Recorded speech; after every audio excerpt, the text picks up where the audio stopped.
నందు గారు అన్నట్టు జెన్జీ రైటింగ్కి మీరు బాగా హెల్ప్ అవుతారని ఫస్ట్లో వెన్ యూ మెట్ అనుకున్నారని. ఈ షిప్స్ అని లేకపోతే మేబీ సొసైటీ దాని ఇమ్మోరల్ రిలేషన్షిప్స్ అనుకుంటుంది కొంతమందిని, కాకపోతే కొంచెం ఎక్సెంట్రిక్ బిహేవియర్ లేకపోతే బ్రేకింగ్ సొసైటల్ నార్మ్స్, అలా అలా చాలా విషయాలు ఈజీగా సెల్ అయ్యే థింగ్స్ ఇప్పుడు యూత్కి, ఎస్పెషల్లీ థియేటర్కి వచ్చే యూత్కి. ఇది ఒక రకంగా ఒక రైటర్గా ఒక డైరెక్టర్గా ఈజీ రూట్ అనుకుంటున్నారా?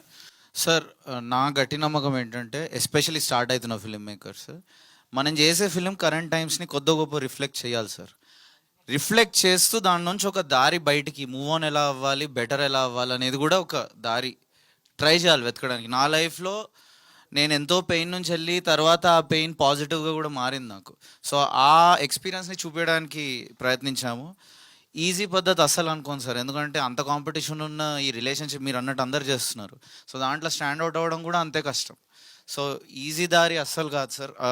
ఓన్లీ థింగ్, నేను యాజ్ అ ఫిల్మ్ మేకర్ ఇవాళటి టైమ్స్ని రిఫ్లెక్ట్ చేయాలనుకుంటున్నాను. ఇవాళ వాస్తవం ఏంటంటే ఉంది, ఇది ఎప్పటి నుంచో జరుగుతుంది, ఇప్పుడు ఇంకా ఓపెన్గా జరుగుతుంది. వేర్ రిలేషన్షిప్స్లోకి ఎంటర్ అవుతాం అండ్ అవి బ్రేక్ అవుతాయి అండ్ ఆ టైంలో చాలా బాధ అవుతుంది.